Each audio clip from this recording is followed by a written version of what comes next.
Something's wrong, I feel it circling like vultures around my brain. Couldn't see the danger in your eyes. Draw me in, got me spinning now like water to a drain. You were perfect till I realized you hadn't shown your face. You sing a pretty song to drag my heart along, a siren serenade. You're ringing out to pray. Your lungs are wrecking, you know it's wrong. I was deaf to the ringing bells, wanting me to break, deafened by the sirens, soothing lies. I can't leave, I am in too deep, been sinking for a while, prisoner to the same thing I despise, devoted to a fake. You sing a pretty song to drag my heart along, a siren serenade. You're ringing out your pray. Your lungs are wrecking, you know it's wrong.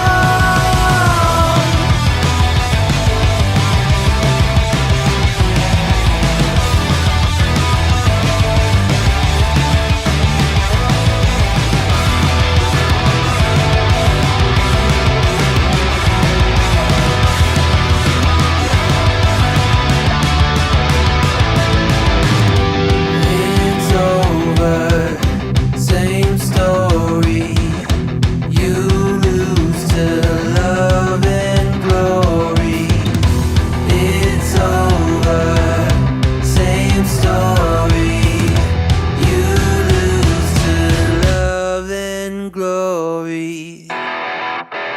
You sing a pretty song to drag my heart along, a siren serenade. You're ringing out to pray. Your lungs are wrecking, you know it's wrong. It's over, same story. You lose to love and glory. It's over, same story. You lose to love and glory.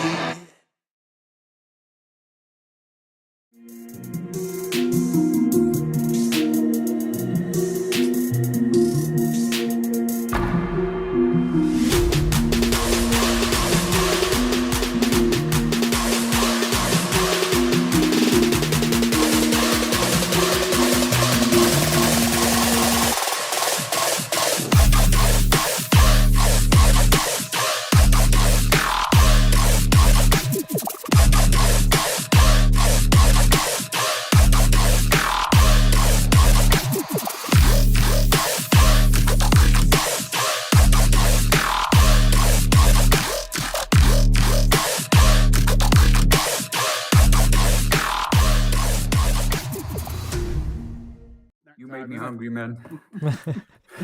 Welcome, everybody, to another episode of the Midweek Mix-Up Podcast. Of course, with your host, the WandrinDutch, my awesome panel members, of course, the General C, Xbox Mick, and Patcher. Boxenberger couldn't join this evening as he's only just got back home from work and he's been out of your house since 4 o'clock this morning, so it's just us four this week, but it's going to be awesome nonetheless. But yes, let's first of all get into our introductions. First and foremost, Patcher, in a new place, What's up, guys? a new gaming cupboard. How are you doing today, sir? What you been up to? I'm doing good, guys. I'm doing good. Great to be back. Last week I missed it. Didn't feel so well, but all good now. So couldn't be better. And yeah, been playing a lot of Call of Duty. Streamed a lot as well. Finished the Battle Pass, so that's a good thing. Enjoyed it really much. So, and been busy also redecorating the whole setup, and I was lucky enough to actually get a monitor that they didn't need at work. So I took it home. I thought, you know what, I'm gonna redecorate the whole thing, and I'm gonna set up everything in the closet. Sounds weird, maybe, but everybody has a fancy desk, and that kind of stuff. But I thought I'd do something different. Took everything out, placed the Xbox here, the monitor, and it's freaking, yeah, it works fine. So I cannot complain about it. And also we got the posters here on the door. We got some of the collection on top. So yeah, I'm happy with that, man. Awesome Nice. stuff. Awesome stuff. What you been playing? What you been up to? Yeah, like I said, Call of Duty. What did I else play? Also, I've been playing some Formula One 2020, and I'm actually gonna start a co-op career with UK Desres. He invited me today. I didn't even know that it was possible. So yeah, that, and of course, Forza Friday. We're gonna have also this Friday, but probably gonna be Diablo. Yes. If it's Friday, I don't know if it's Friday or Saturday, but Friday, Saturday, Sunday, I think.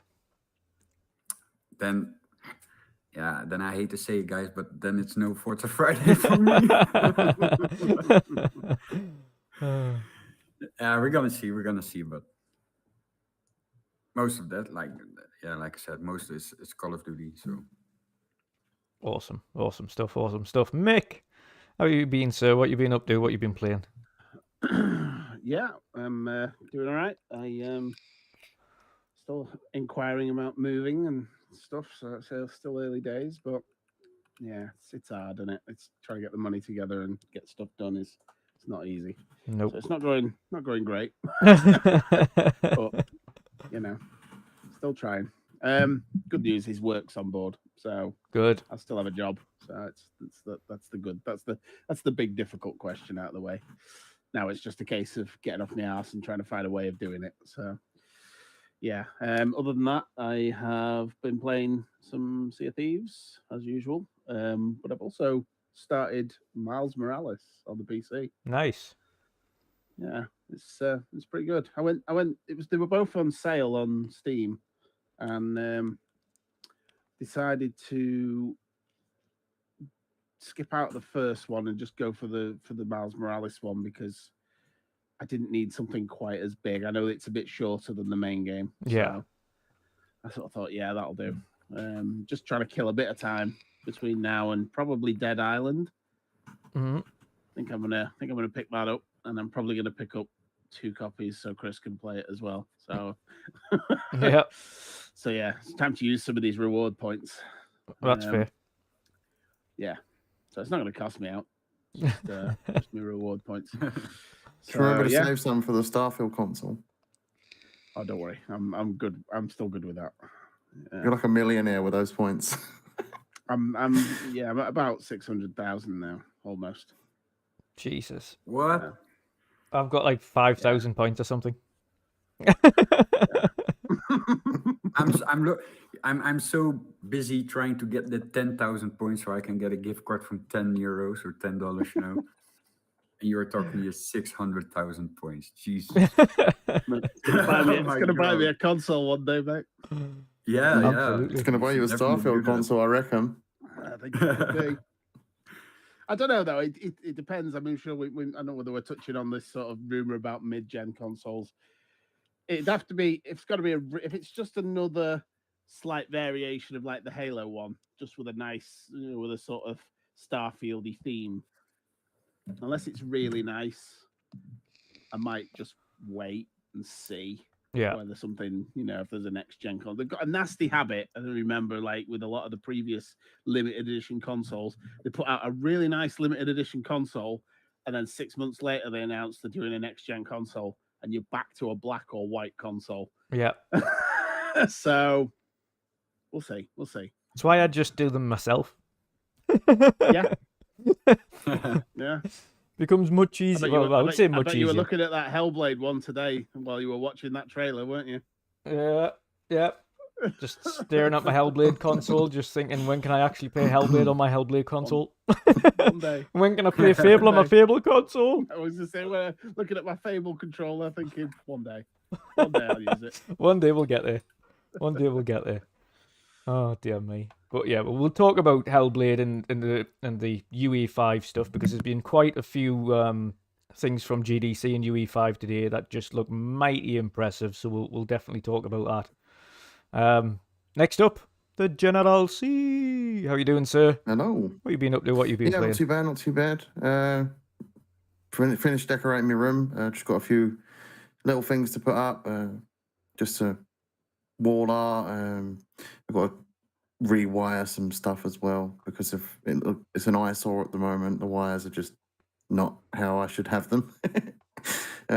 But yeah, I've only really been playing Hunt Showdown. That's pretty much it from me. I didn't make it to See a Tuesdays yesterday. I will 100% be back next week though, because I've finished everything I needed to do so far. Like another week or so before I move on to the living room. I've also got to get a shot of these, which I hopefully be gone in the next few days. Fingers crossed. But yeah, it's pretty much been me. Not really been out here gaming a hell of a lot, but when I have, it's been Hunt Showdown. Yes, sweet. And yes, you've been powering on Hunt just as much as Pat's been playing Call of Duty. So and just probably just as much as Mick plays Sea of Thieves. So nobody plays any game as much as I play Sea of Thieves. You know. Hunt Showdown is getting a little bit frustrating for me now that I'm in MMR5. Like, the people in that game are proper sweaty, and they'll wait for ages. Like, the matches can last up to 45 minutes, and they'll spend that entire time waiting in a bloody bush. Yeah, they've got so much patience, these people. They'll just wait there with a sniper for the right time to shoot you. Yeah. Or they're like AFK for like 40 minutes, and then 5 minutes they play. Yeah, they're putting their feet up while they're sitting in a bush reading a few chapters of their book, and they hear you coming past. And like, oh, I can hear someone. Put the book down. Bang, he's dead. Yeah. But can they pick up their book again? But yeah, I'm kind of sick and tired of being in MMR5. I just want to be deranked back to MMR4 where the fun's at. Well, one thing I do like though is I do like when I remember what I'm speaking about. I do like the recent documentaries we've been getting from different companies, specifically Sea of Thieves, which dropped their documentary yesterday about the creation of Sea of Thieves onwards, which was really cool to see. After that, I tried to watch through as much of the Double Fine one, but Double Fine's documentary is like 28 episodes. There's a lot. Far too much to watch in one day because they're all like an hour long. So I kind of watched. I watched the first couple, a middle couple, and like the last one, which is an hour and a half.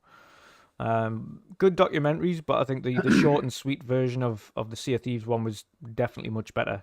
Kind of encompassed everything from the good, the bad, the ugly, and the fun that come with it. And it had me in it.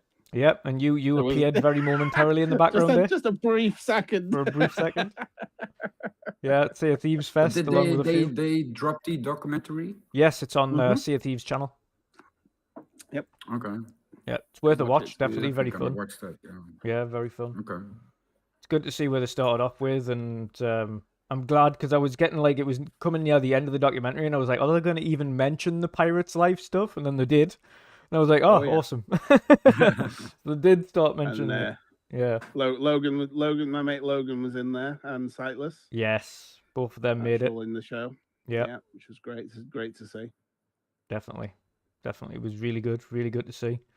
But yeah, I love these documentaries. It gives you kind of a good insight as to the trials and tribulations of game development and kind of what goes on behind closed doors. And again, a lot of these documentaries are encompass a lot of what happened during the pandemic and how they coped with that, and how they coped with game development during the pandemic, being completely remote working. Especially the Double Fine stuff, which the remote working stuff seemed to go on for like 10 episodes. It was all like constant like meetings on Zoom and showing each other kind of what's happening, and I couldn't imagine trying to work like that, where pretty much what we would do is what we usually do in StreamYard, where it's like, oh, this is what I've been working on, and drop your file onto it, and then like try to get it to work quick enough so people can see, but you can't really see what's going on, but you kind of try to make people or help people see what's going on. I'm like, that's no way to work, really. Like, it's all right for a very brief, here's what I'm working on, right, okay, see you later, but not like as a full studio to try and kind of remote work on Zoom and show everybody what's happening and what needs fixed, etc. That's very challenging, but really interesting documentaries. Very interesting documentaries nonetheless. But for me, recently, I've been playing... what have I been playing? I've been playing, obviously, Diablo across the weekend. I've been playing Sea of Thieves with Mick, of course, yesterday. I've been playing... what else? Sonic Frontiers. I streamed the other day as well, which people might have seen. Of course, a bit of Call of Duty with Pat. Before I streamed the other day, but I was forgotten what I was streaming. I was streaming something, but anyway, I was playing with you for a few games before I started streaming. Yeah, it's been awesome, and I'm still not fully sold on Sonic Frontiers. Still not fully sold on it. I don't know. It seems a little bit fetch questy to me. Very much fetch questy. Hertog Vin's not going to like that. Nope. Whereas it's like, go here, speak to Amy, do this, go, and then Amy wants you to do this, and then you go and find Amy, and then you do this, and then you go on this, and then you find Amy, and you do this, and like... So... So not game of the year like Vin says. No, far from game of the year. far from game of the year. Definitely not game of the year material, Sonic. Sorry for your big Sonic fans out there. This probably is a really good game for Sonic fans that have been waiting so long for Sonic. But in comparison to every other game out there, this is not the best game. It's alright. But I wouldn't choose it over anything else. Especially after having just played Diablo. It feels like such a step back in every area in terms of fun and like what you can do and things like that. But never mind. Speaking of which, though, I think there's actually only two of us on this panel that have actually played Diablo 4 now, because originally Boxy was going to talk about it a little bit. But Mick, you've played it as well, and I haven't had your thoughts on it. Yeah, my camera keeps going all weird for some reason. I don't know why. It just can't pick you up. No. That'll do. Yeah. I'll have to play with it in a minute. Yeah, I played some with Sightless as well, which was interesting. Nice. It does a fairly good job with accessibility, but we did have a bit of a problem, especially in the towns, because he has no way of knowing where I am. When I'm in the game, when we're running around, he can hear where I'm fighting and follow the sound. Yeah. But when we're in the towns, you can't swing your sword or anything.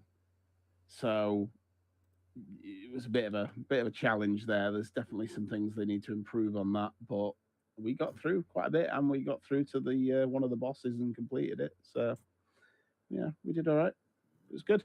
Enjoyed it actually. It's probably not. It doesn't feel. I mean, I'm not a huge fan of Diablo. I played 3 all the way through and completed that. I'm like I said, I'm not the biggest fan of Diablo. I do like it, so I can't really sort of talk about whether or not I think it's any better or worse. It felt the same pretty much to me. Obviously a bit shinier and a bit smoother, I think, than 3 was. Yeah. But I didn't play 2 or 1. I don't think, or if I did, I don't remember. But it was fun. Yeah, I wouldn't mind trying to get. I might play it a bit more this weekend. Yes. See if I can get up to rank 20. I think I got up to. I think I got up to like 11 or maybe 12. So I'm not too far off hitting that 20 mark, and I know that there's some sort of 25 is the max. If you're level 25, that's when you get the goodies for full launch. Oh, right, is it 25? Yeah. I thought of a couple of people. I think Sightless, and I was listening to Zolka on Real Deal, and I think he said 20. So Yeah, I assumed it was 20, but 25. It's still not that far, so I Yeah. might try and get there, and yeah, see if I can get a bit more done this weekend. We got Absolutely. a super chat there from Paul. Yes, Paul AFC. AFC. Shield Wall member for 13 months now. He says, "Evening Dutch, Pat, Jen, and Mick. Midweek mix up. Let's go." Thank you, sir. And thank you for Let's the continued go. support. But yeah, I just noticed your character's called Gandalf. he Dutch. is. Yes, I called him Gandalf. He's my sorcerer.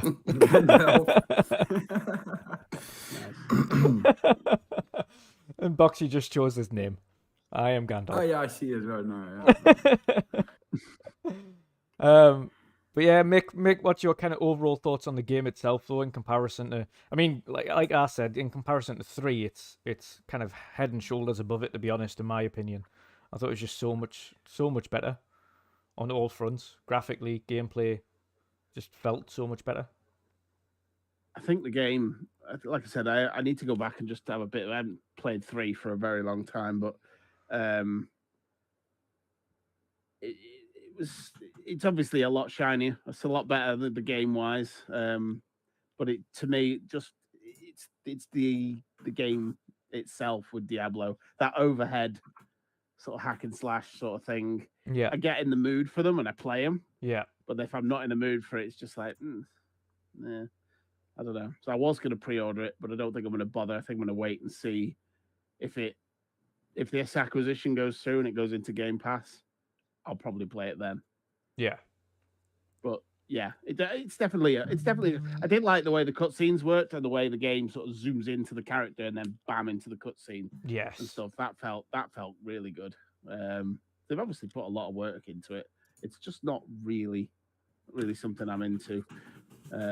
So yeah, Like you say, I know a lot of people love it. Yeah, you've got to be in the mood for these isometric games, and I completely agree. There's a lot of isometric games that I just don't get along with, like Wasteland, for instance. Like I've tried Wasteland, and I just got annihilated on it immediately. That was like a turn-based isometric strategy game type thing, and I'm just terrible at it. It's like kind of an XCOM type game, and I'm really bad at them. But these has to be really good. Like Diablo 3, I've tried to go back to on numerous occasions, and I just can't get away with it now. But this felt so much better, gameplay wise, and I had far more fun on this than I have on Diablo 3, and this has only just been the beta. Yeah. So I'm super happy about it. I was only just kind of one of them people that was looking forward to it, but wasn't hyped for it. But after playing the beta, I'm the opposite now. I'm now hyped for it, and I can't wait to play it. Nice. So yeah, it's good. It's good times. A lot of good games coming up. A lot of good games. And Pat, of course, I know you're looking forward to playing the beta this weekend. You loved The Ascent as an isometric Yes. shooter, and having kind of seen what you've seen for gameplay of this so far before you get to play it this weekend. What your kind of initial impressions of it as well? Well, like I said it to you also in the chat when you were streaming.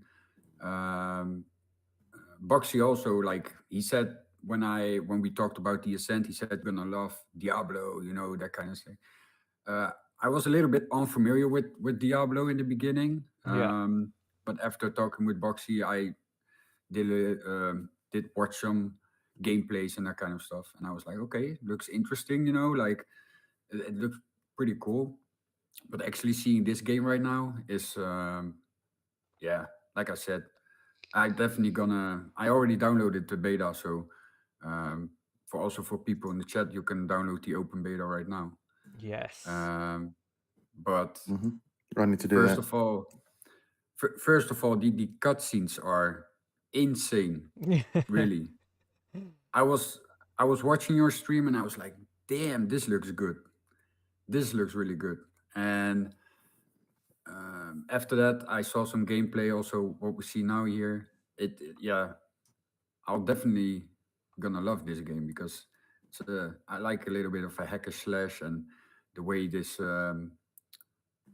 is like how you just play it, from the above. isometric kind of top-down look. Yeah, and that's it's interesting. It's Definitely. really interesting, and I also do like that you can also do it with more people, that you can like play with like you're playing here now with Boxenberger. Yeah, So yeah, that's I think definitely. it's going to be a very interesting experience. Oh, it That's is, what and there's even bigger sections in it as well that me and Boxy didn't get to try, and I know a few in chat might have done when they played the closed beta.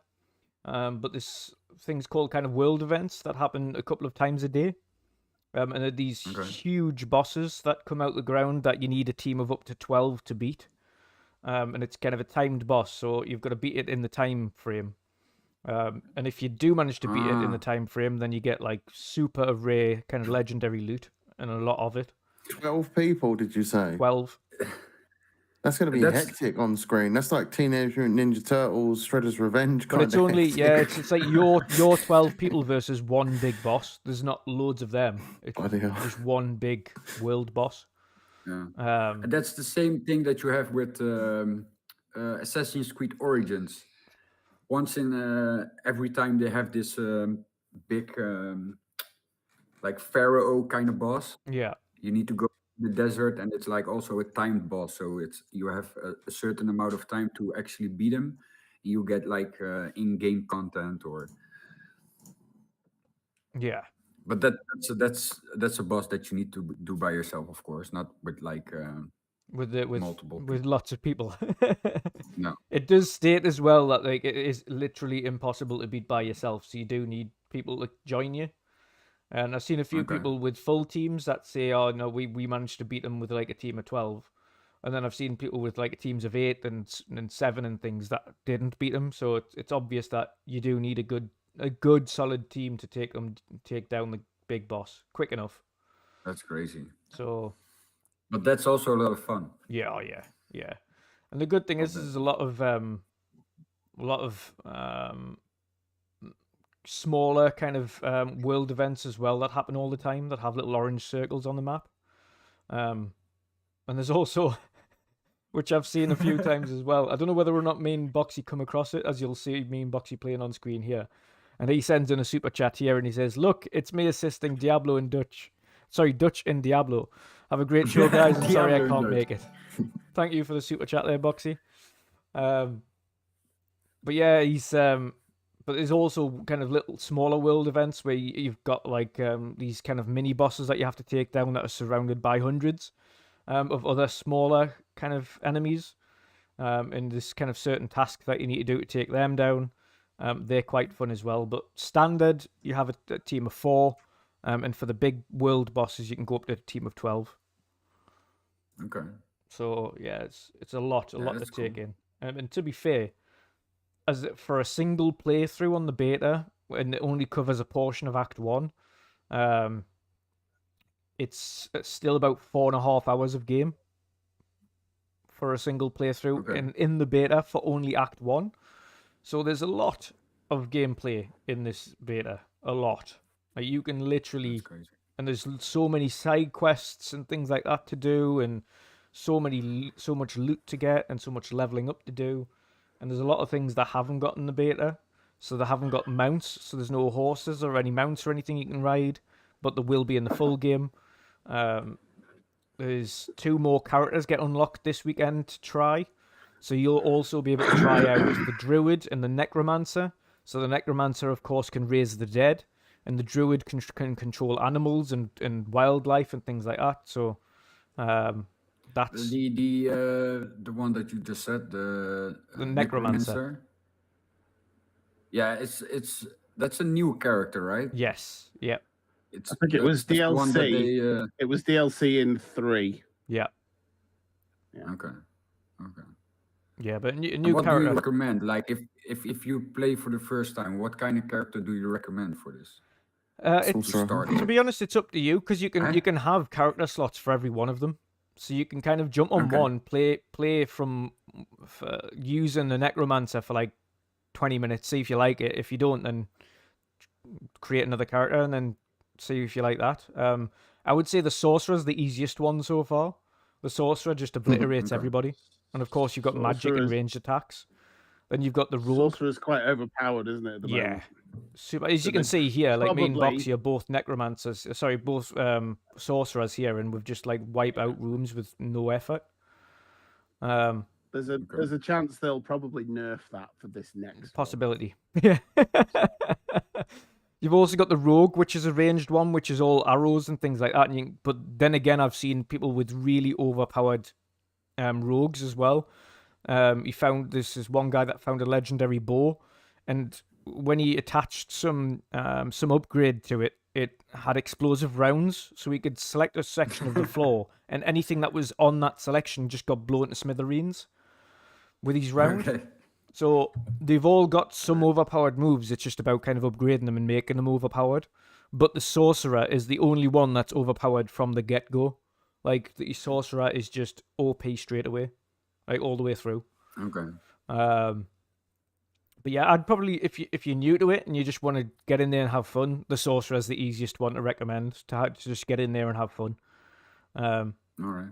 I would say that's a good starting point, a good first playthrough. And then after that, you can just experiment with all the other ones and see what other ones you like. Yeah. Okay. Yeah, that's the one. So Decardo has just put it in chat there. So shadow imbued puncture shot with the legendary made screens disappear quick. So yeah. So it was a bit insane, But there's I think what they have done for the beta as well. So enjoy it whilst it's in the beta. But I think everybody else that's played the beta will agree that they've intentionally increased the loot drops for the beta. Because it's like far too often that you're getting legendaries and loot drops. Like it's all of to the point where you're over encumbered and you're carrying too much stuff like immediately upon entering caves. Like you just pick up so much stuff straight away. Okay. Maybe it's because they want to let people experience also the legendary weapons and ability. Exactly. I mean, they're looking for those people that are finding those ways of making those seriously overpowered weapons.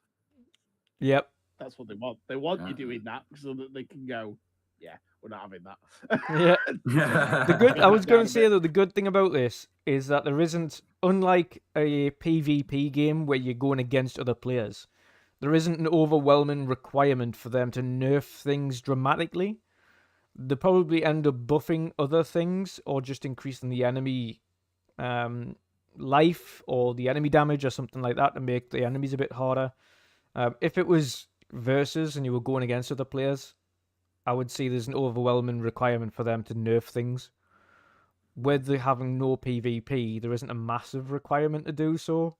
Like, they could, and they probably will, but I don't think they're going to nerf it as much as people think.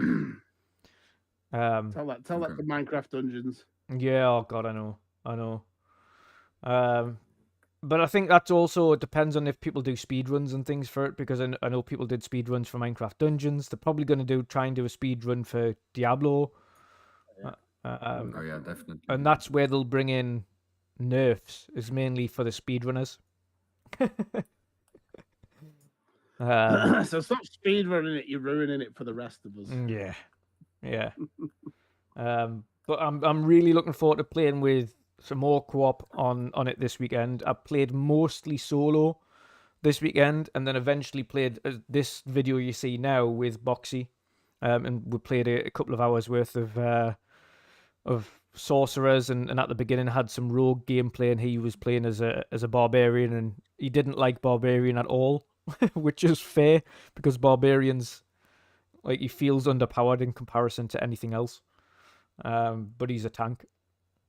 But yeah, I'm definitely looking forward to playing co-op with you four gents as well this weekend.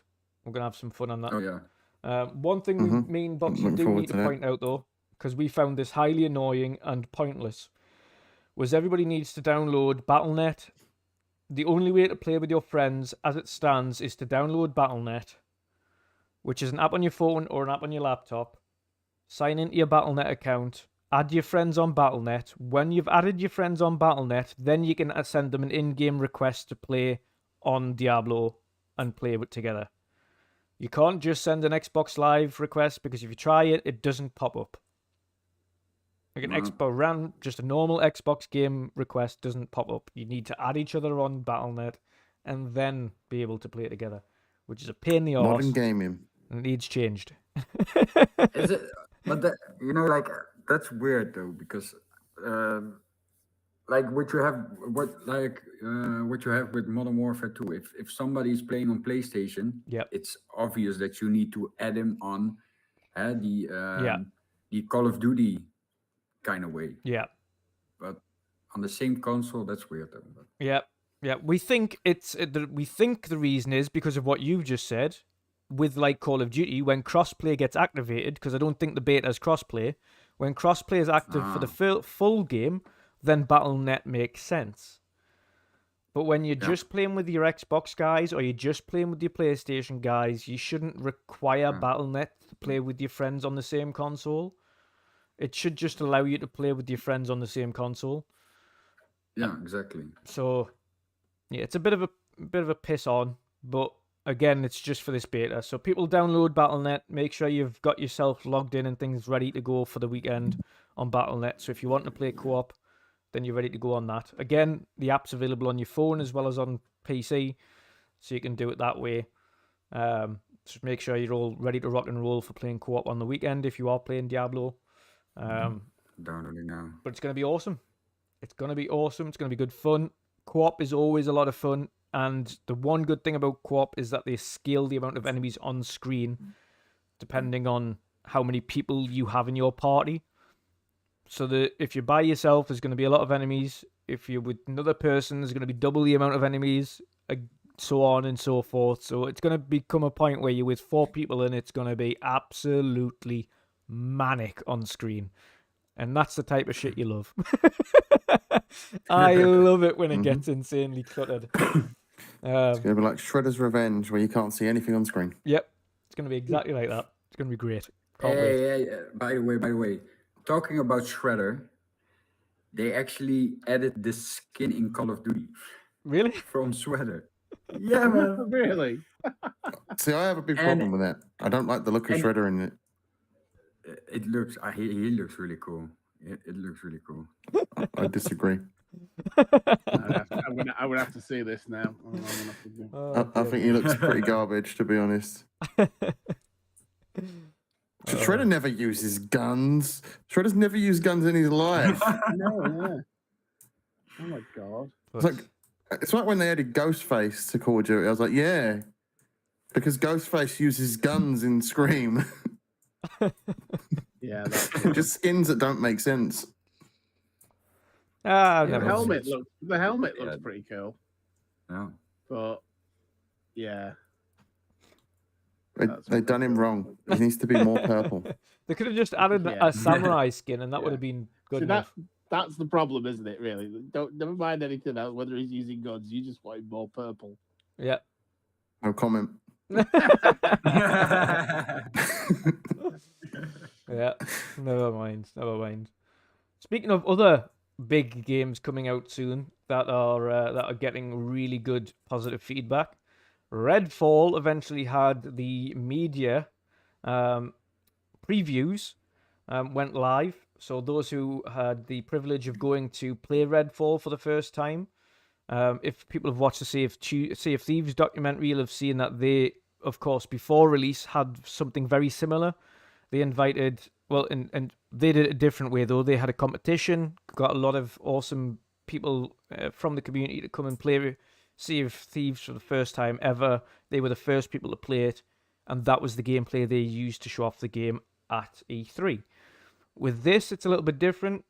They got media personalities to come and preview the game for the first time. So whether that is in Europe or whether that was in the US, they both had certain areas to go to and got invited to go and preview the game. And looking at all of the previews, they are super positive, and a lot of positive things have come off the back of it. Primarily, it still feels very much like an arcade, an arcane game, despite being a co-op game. The solo doesn't have dozy AI that are following you around that kind of get on your nerves. It is a solo experience without bots. So if you're playing solo, you are without bots. You're just playing solo. You don't have annoying AI that get in your way and act like idiots. If you're playing co-op, of course, the game is just as awesome as if you're playing solo, but you've got friends there with you as well, with an awesome story, awesome world, and an overall really cool experience. Other positives that came out of the back of it was the gunplay and the gameplay itself felt really good, and probably the best that kind of Arcane have put out. Better, and of course, one of the major criticisms that came out of Deathloop was that the gunplay felt a bit crap. And it sounds like, judging by all of the previews, that the gunplay has been resolved in this one, and the gunplay feels good, which is really positive. Okay. Some of the previews have went as far to say as this is a potential Game of the Year contender as well as what they have seen, if the previews are as good as what the full game is. If the full game is as good as what the previews are, then it has a potential to be up there with a shout of Game of the Year as well. Which is insane, because we've heard this many times this year, and we've played a lot of the games, and I can understand on most of these games as to why they're getting that shout. So we've had the same with, we've seen that shout for Dead Space, and I can understand why people say that. Of course, it's the first time a lot of people have played Dead Space when they played the remake, and it is a massive step up from the previous one. Then we saw that with Hogwarts, and I can absolutely understand that, having played the entire thing, why people are saying it's got a Game of the Year. Then we've had people playing again the beta for Diablo 4, and I can understand why people are saying this is potential for Game of the Year. So it's going to be a busy year. Have any of you chaps had the ability, or have had the time to have a look at some of these previews so far, and kind of what are your thoughts on these previews before we get more Redfall? I have not seen any of these previews yet. No, same here. Nope. Mick? Nope. I am just watching one of the trailers for it right now. I haven't watched many. I watched a couple of the sort of trailery bits, but not actual gameplay footage. Yeah. And just watching it now, it looks really good. I'm definitely going to be putting some time into this, I think. Yeah. I also saw something today that I don't know whether it was official or what, but it was something about the actively working to remove the online stuff if you're on your own. Yes. So it's likely to be a post-game patch. So what they've said is, of course, it is an always online game. But they're actively looking at methods or ways to remove the always online section for solo play. So of course it can be played offline. I can always understand why people are a bit pissy about always online, but in a day with kind of infinite technologies these days, it's very rare that you can play any game without an online segment to it. Yeah, it does suck though if like your internet drops out and your provider is like doing maintenance in the area or whatever the excuse is for the provider. It just sucks when you can't get on if you've just got home and your internet goes. I will say this though. Hitman 3 was probably the best single player game with online features that required online, because even when it cut out, the game just carried on. It would give you a little notification, you've lost connection. And that would be it. And when it reconnected, it remembered everything. And you could even save the game and leave and come back and reload. And it would just load the save back up and then reconnect to the internet and then re-upload any stats that it needed to back to the online thing. It never broke any of the gameplay. Even if you were, and it worked on quick resume as well. So as soon as you left the game, just jumped out, you had to go and have your food. You had to go out for the afternoon, whatever, go shopping. You came back, turned the console back on, quick resume was back in, and within a few seconds it would say reconnected to the internet, and that's it. It never once broke. If it's like that, and if more games were like that, we wouldn't even be having this conversation. Yep. Because it really doesn't make any difference. Mm. It's just there to just back up some of your stats, maybe your saves, to like backups for saves. There's gonna be a point in time in the future though where people need to accept that we are going to be mostly online for absolutely everything. Yeah. Like Yeah. full stop. No matter what you do, it's gonna be online. No matter what you need, it's Mhm. gonna be online. Like everything now is online. Like most of your banking is physically online. Like where I had the ability to go to a bank within a 2 mile radius now, I'm in the best place I've got is maybe about 5 to 7 miles to my closest bank because several of them closed down and most of them are going online only. And like that's the same with a lot of things. Or you've got literal online only banks and there is no physical in-store bank, or Yeah. like it's just the way the world's going. Mostly always online. And it's the better the internet connection gets for everybody, and the more people transition over to fiber, and the cheaper fiber gets with the transition to everybody being on fiber, the more likely we are to have just everybody permanently online. Mhm. Yeah. It's just The fiber rises. yeah. I But do Hey, agree. but- I do agree with Jen though. When those games break the game and then you have to leave, that is so infuriating. Especially when you like you say when it's a single player game and it goes, oh, you've disconnected, taking you back to the menu. You're like, why? yeah. So yeah, I can understand. Like I say, I can understand the frustration, but as things progress, it's kind of like the vast majority of people are either playing online only games anyway, i.e., Call of Duty or Fortnite or FIFA or all that stuff, where the vast majority of stuff is online, and they're always playing Ultimate Team, or they're playing. UK Dazarus is out here asking the most important questions. Does that include sperm banks? Yes.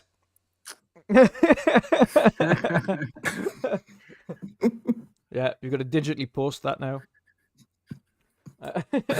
Stick it in your floppy disk.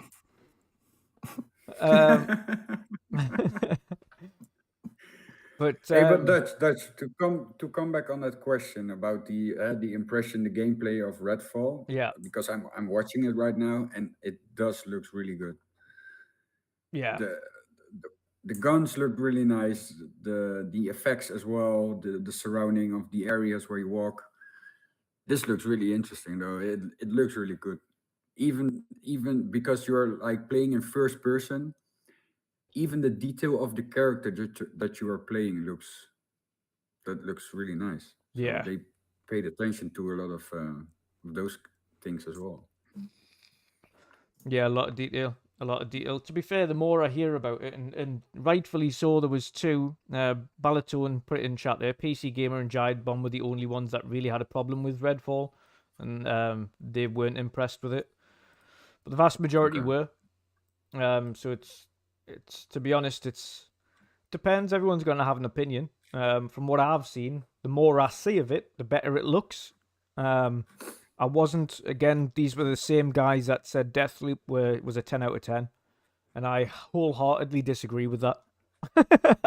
Having played Deathloop, I can tell you now, that is far from a 10 out of 10 game. But all of these guys said it was a 10 out of 10 game of the year. So that's why I don't and rarely agree with kind of things across the board, unless it is unanimous. Deathloop unanimously was one of these big contenders for Game of the Year, and I have to disagree with it, to be honest. Haven't played it, but we're going to get those kinds of previews beforehand. I'm hoping Ghostwire, that comes out next month, is going to be awesome. And of course, for those who haven't played Ghostwire or that have a PlayStation or haven't played it on PC and are only going to be playing it for the first time on Xbox, of course, that releases on the 14th. It's the full version that includes new DLC and new levels and new modes and things. And that's dropping on the 14th of April on Gamepass Day 1. And I'll be doing the same with Ghostwire. I'll be seeing if the underwhelming reaction to Ghostwire was justified, or whether or not I think it's better than what people said it was. I'm hoping it was better than Deathloop. And again, I'm going into Redfall thinking, from what I've seen in the previews, it looks awesome. It can't be worse than Deathloop. And for that reason, I think it's going to be better anyway, and I'm going to enjoy it. But yeah, it's certainly going to be fun. It's obviously going to be a co-op experience. I'm going to be playing it co-op. It's up to 4 players in co-op. Obviously, everyone's going to have different kind of unique abilities and things like that, so that's going to be cool to see what happens with that. It's going to be a cool story there, so I'm looking forward to playing that. But yes. Any more thoughts on Redfall before we move on? I haven't really got anything to say, to be honest. Nope. I need to watch those previews. Yes, definitely. I because like it's a preview of a gameplay. Yeah. But I've noticed that the movement of the vampires and stuff, it's a bit, on some parts it's a bit choppy. Maybe, but I'll bet they will make it better, of course. Yeah. But for now, I think that's the only thing I noticed that, like, maybe they can fix, but for the rest, it looks really cool. It looks really interesting. I think the story behind it is also like, I bet it's going to be a lot of fun. So Yeah. definitely want to play this. Is there going to be a beta for this thing? I don't think so. No, No, I don't think so. I don't think I so. was hoping maybe they would kind of release a demo between now and then, but it doesn't look like that's going to happen. Yeah, I doubt it. If it was, I think the reason Diablo had it, of course, is because unlike previous Diablos with Diablo 3, 2, 1, where it had a co-op element, it wasn't a hub world, which basically people, you can see other random people just running past you and doing their thing or joining in on world events, etc. in the open world, which is why they needed the beta in the first place, was to test that scalability. So unlike that, Redfall, of course, is just co-op, so they don't need a beta to test the co-op elements of it. Just that can be easily done inside. It only needs 4 people, so they can easily test the server capabilities between 4 people in their houses to see what's going on and things like that. So that it wouldn't require it. As much as we'd love a beta, yeah, I don't think we'll get one, unfortunately. But Hoping for a demo. yeah, Fingers crossed. it's not too far away Yeah, that's regardless. really good. It's 2 months until release. Less than that, actually. It's probably just under 2 months until release now. So happy days. Happy days. But there's a lot of games that we're looking forward to, none more so than Hellblade. And today, we got another little glimpse at the technology and the motion capture technology behind Hellblade 2 at the Unreal Engine GDC talk, showcasing some of the awesome technology going on behind Unreal Engine 5 and what it's capable of. And Ninja Theory shared just a 1 minute long video of the mocap work for Senua, and by God, does that thing look unbelievable. That looks so detailed. It is just insane. Like, you can barely tell the difference between when it switches from the actual camera on Melissa Jurgen's face to Senua and the in-game cutscene. The only reason you can tell the difference is because one of them has the makeup on and one of them does not. Other than that, it's pretty indistinguishable as to what is her and what is the actual character. Pat, I know you watched it as well. What were your thoughts on this awesome little clip that we saw here to get the hype up for Hellblade even more? Amazing. Like you said, you couldn't see any difference between, because I didn't realize until you said it, like they have this transition from the real person to the character of the game. Then I watched it again and again and again, and I was like, but where do they switch it? I don't see any difference, you know? I thought it's all like the gameplay character. you know, and that's how real it looks. And like you said, the detail in just in the face is crazy. It's crazy. We seen, of course, you know, like a few months, maybe a year ago, we saw what they had, but now with this little bit, it's crazy. Yeah, it's insane. It's mind blowing. That's one thing for sure. It's yeah, it's just absolutely bonkers. Like it has that tiny little Yeah. transition at the front where it starts to zoom into her face, and then it slightly dims to put the makeup on, and that's the transition where the makeup goes on. And it's the character. So the first up close thing you see there, and then it zooms back out again. You see the whole thing with the clothing on and everything, and it's the audio. One thing I haven't done is watched it with the headphones on yet, and they did say underneath the video if you have the option wear it with listen to it with headphones because they've got 3D audio in the video as well. So I need to go back and do Okay. that. I need to go back and watch the video. But again with you're telling me that the start of the video is the Start is real Melissa character. Juergens. The very start is Melissa Juergens, up to the point where they zoom into her eyes, and then it transitions into the character going out, but you don't see the switch. Yeah, with the makeup, Yeah. and then it's like the game character. Yeah. Oh my god, this is crazy. Like I said, I thought from the beginning, from the start, when they started this video, I thought it's the game character and not like the real person. Really? That's oh my Yeah. god, what the heck? The beginning and the very end, and that's it. That's the only section. Like the only section where it zooms into her eyes, and then that's it. Then that's a transition. But you don't. It's that seamless. It's so hard to tell Yeah. between the two. But the very start of it is Melissa Juergens, and the very end of it is Melissa Juergens. But everything after that is completely in game, and it's just crazy.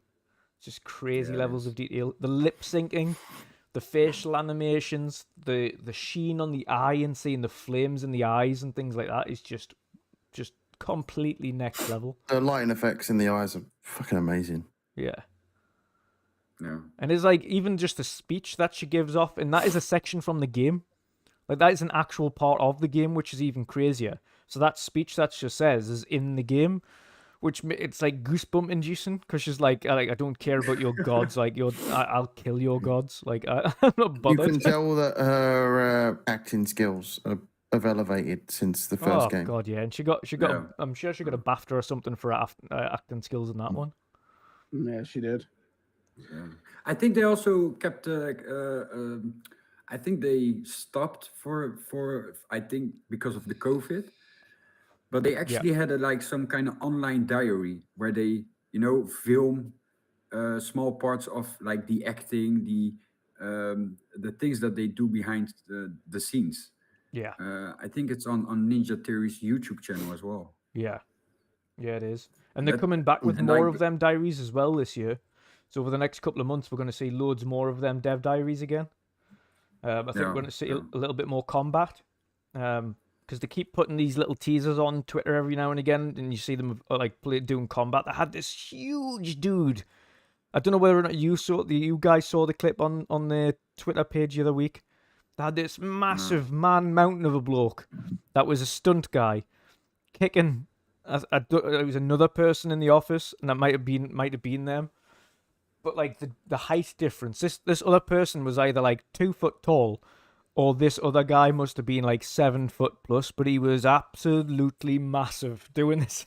And he's obviously playing some kind of in-game boss or something, doing the mocap for him. But that guy was just ridiculous. Thank you for the £2 super chat from Paulie FC there. He says, Hellblade 2 is what non-parity looks like. Yes. Yes. When the developer has got full control over just one console, this is exactly what you're going to see. This is what happens when you don't have to have parity with another system, is you see this incredible level of detail. But I've said it Definitely from the start. masters of the Unreal Engine. Oh yeah, yeah. And like, same with Coalition. Same with Coalition. I can't wait to see what Gears 6 looks like. That excites me for what Gears 6 could look like. Oh god, yeah. But even just anything that I'm seeing on Unreal now, and I'll continue on Hellblade, but there's more to talk about Unreal as well in this, because there's a lot come out today, including from the Fortnite thing, which just looks bonkers, by the way. But Jenna, what's your thoughts on this? It's just a 1 minute clip, just a 1 minute clip from Hellblade, and it's just got everybody just unbelievably hyped again. Having just literally listened to it with headphones on, you definitely need to listen to it with headphones on. The sound detail in that clip alone is on another level of what was in the original game. Visually, it's absolutely stunning. The details in her face, in the eyes, the reflections of the flames from the fire that she appears to be looking into. It's just crazy, man. The graphics are insane, and I couldn't tell the difference between like the actual actress and it switching, just like what Pat said. It's so hard to tell. This is crazy how graphics have come along, and graphics obviously doesn't always make a game, but yeah, It helps. it's insanely detailed, and hopefully the gameplay matches. The gameplay in the first one was pretty good, but it did need some work on top of it, and with all this extra time, hopefully they're going to pull off a great gameplay as well as great graphics to go with it. Oh, absolutely. One thing that they've definitely taken into as a kind of personal feedback was people complaining about the combat, and they took that to heart. Pretty samey. Not only have they took that to heart, but they got and obviously Paul AFC in chat says Ray Park's been doing the choreography. The guy that done the sword fighting from Star Wars is the guy that's doing the sword fighting in Hellblade. Isn't he the one that done the body acting for Darth Maul? I think so. In Phantom Menace. Yeah. I think he is, yeah. Yeah. Which is just like, that is another level, and all of them have been taking combat classes. Melissa Jurgens has been specifically taking much more in-depth combat classes. Her partner, might be fiance or husband or whatever now, but he's an MMA fighter, so she's been learning fighting with him. So she knows hand-to-hand combat, sword fighting combat. She's been doing a lot of work to make sure that the combat is on point, and all of the different people from the studio have also learned combat in order to jump in and be kind of all the other kind of enemies or things that she's beaten up or things like that throughout. So they've all learned it, and they've all done an unbelievable amount of work on the combat. So I think we can guarantee the combat is going to be in like so much better in this game. Yeah, it was a bit more diverse than just sword combat as well. Yeah, definitely. If she's learning kind of hand-to-hand combat and everything as well, I can fully imagine it will be. But we've also saw the fact that she's like launching like arrows and launching like sticks and things, and it's javelins and whatnot, and launching fire at people. So there's obviously big monsters that they're going to have to take down. There's obviously an army of people around you this time in comparison to the first game where it's completely solo. So I think there's just so much more to this game than the first one. Puzzles-wise, I think we'll have to wait and see how they do that, how they kind of incorporate them. But I'd imagine they'll probably put a little bit work into what kind of puzzles you get in the game as well now. I hope they do more along the lines of, that part in the game where you go in that like building and you've got two different paths, but if you don't take the correct path, you're just looping on yourself constantly. Yeah. I hope they do more in the way of that sort of stuff. More like mazes. Yeah, sort of like areas that are designed to mess with your mind, to make you think, are you going the right way? Am I going in a continuous loop? When's the loop going to end? Those sort of things. Yeah. That's the one that the one part where you like in the kind of forest with the bridges, yeah? Yeah. Where you need to... I can't remember exactly where it is. That you mean. Yeah, that's one as well. Yeah.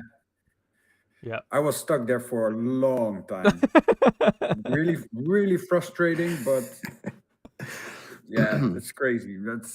I hope those kind of puzzles are back, because and the thing and the part also like obscures your vision, so you have to like guess where you're going because your vision's so obscured. That was a really interesting part as well. I just hope they have more things like that, more experimental moments that make you think and have to stop and pause Yeah. to make yourself think, are you going the right way? Am I supposed to be heading this direction?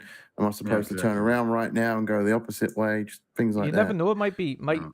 they involve the audio into some of the puzzles as well, where you really have to pay Mm. attention to what these voices are saying to you.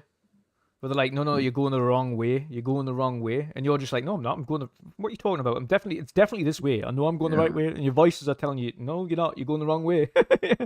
And then they guide you the wrong way because you're like starting to listen to them, and you end up going the wrong way because you listen to the voices.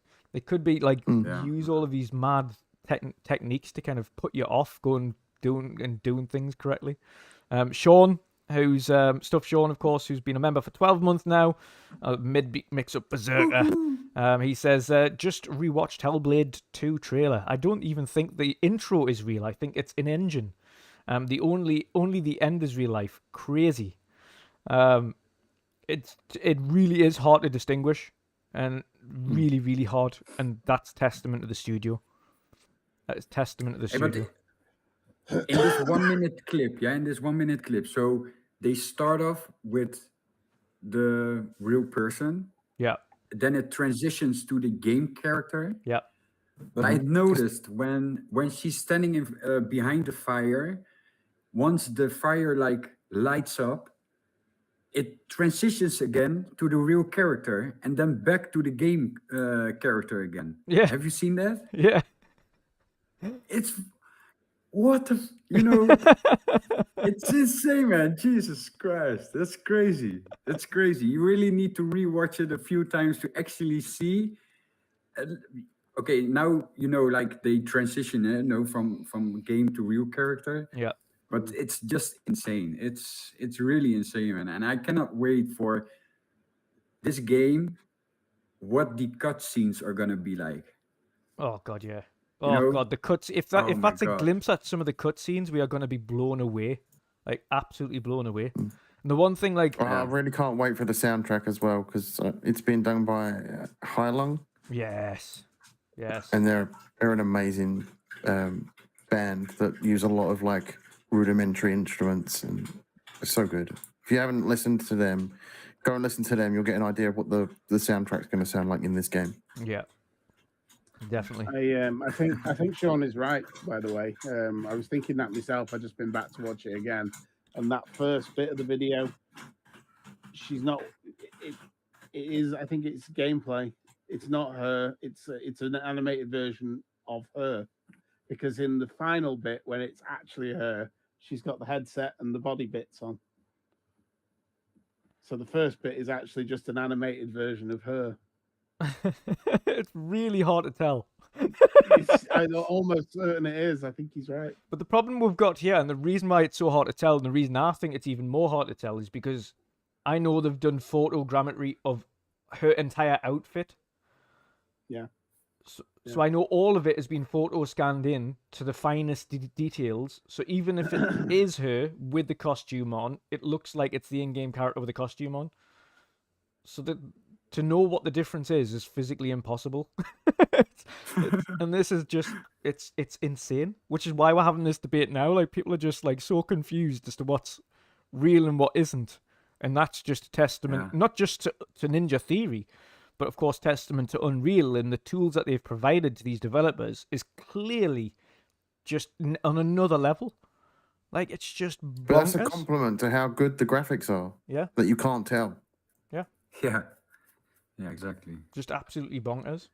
And as I was mentioning it before, of course, Hellblade is my number one anticipated game over every game that is in development currently. Second to that would be Fable. After that, Outer Worlds 2.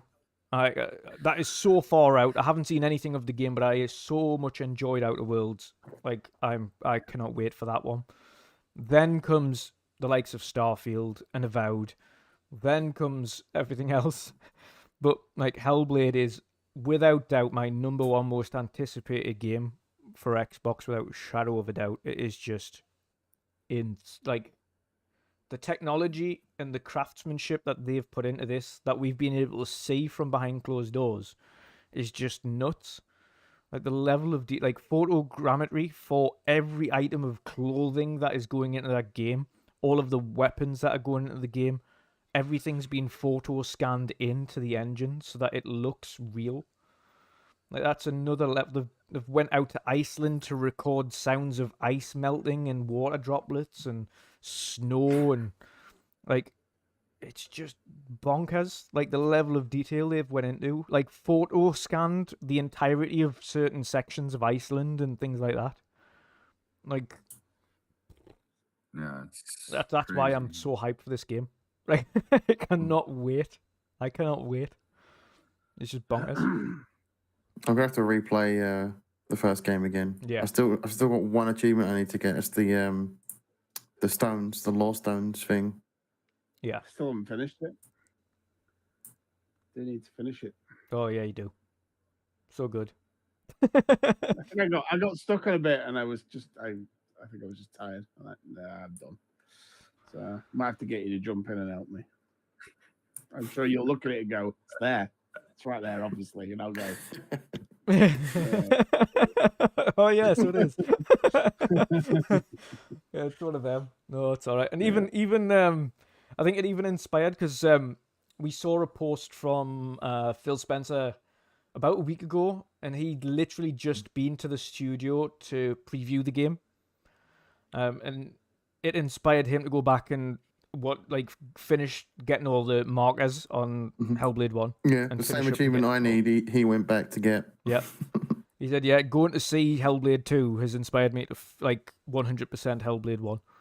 So I am so excited for that. And that's a point where I'm also jealous of people in Phil Spencer's position who can go and see all of these games as they're being made. Like, unbelievably jealous of that opportunity to do that. Like, not only is he the boss and he's got to make the calls on how things are getting developed, but to see some of these games that you are very confident are going to be masterpieces, like the likes of Hellblade and Fable and things like that, and to see them in production and to see them right now when all of us are just super excited to get that next peek at it. And he can see it whenever he feels, whenever he wants. You can just pick up the phone and go, just send us a little tip. I just want a little peek. Like, okay, just send him a little peek. I'm super jealous of that, but there's so much work getting done, and again, shout out to the guys at Epic and Unreal for creating an unbelievable engine.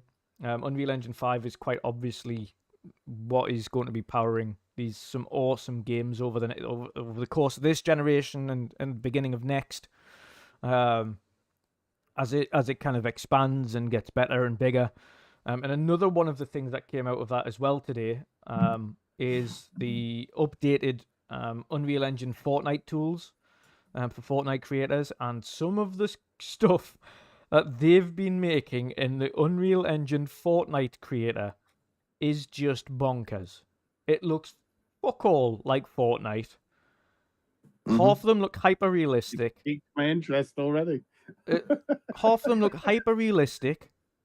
Like, not like zero like Fortnite, hyper realistic. Some of them have got giant dinosaurs in, like realistic dinosaurs. Other of them have got giant mechs in that look like Metal Gear. Then you've got these mad desert sequences and things like that. And I'm like, how is this Fortnite? And it's the Fortnite creators tools. So they're able to go in with a modified version of Unreal Engine. This is for any creator that wants to create things for Fortnite and make whatever they want using that, and then make a profit on it. Yep. I've already seen people have remade maps from Call of Duty. There's I can't remember the name of it. The map, I think, is Rust. Someone's remade that in Fortnite, and it looks absolutely insanely good. Someone remade Grove Street from San Andreas in that. It's insane. Bloody insane. And they've increased it now, so 40% of all net profits from Fortnite goes to creators. That is insane. Yeah, when Epic were talking about doing stuff in the metaverse, that is the metaverse. This is their metaverse. Yep. This is making, basically, if you want to be your own game developer to a sense, but you don't want to go full hog, you can go in and create something, or be just a really, really good creator in this Fortnite Unreal Engine tool create amazing maps or game modes and things like that in that tool and make a living from it. You can literally just be a developer in Fortnite. It's bloody crazy.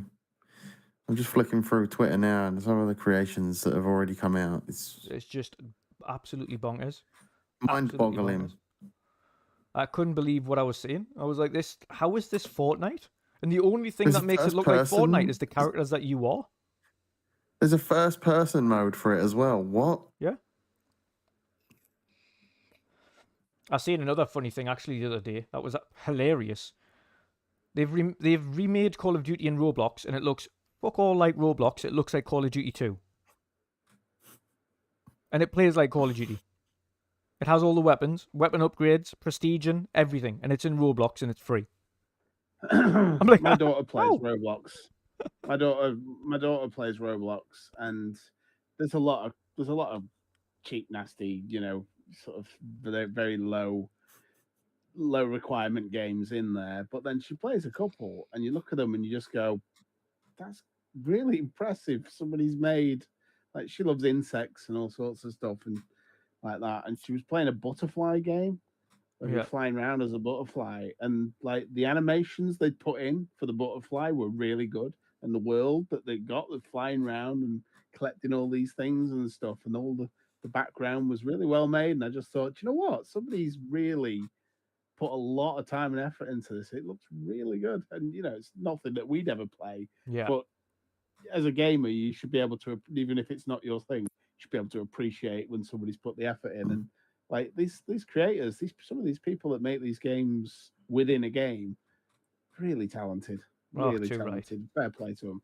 Too right. And this is what kind of part of what the metaverse technically is these days, is these sub games within games. So Fortnite have got theirs now, where they have their little portal where you can play whatever games the community's created, and that's what this is for. And it's just insane, the level of detail and craftsmanship these singular creators are making within games. And again, that's aside from the fact that Unreal don't take a percentage of any profits below 1 million if you do create a game on Unreal Engine anyway. So if you make £999,000, Unreal don't take a slice of that. It's just yours.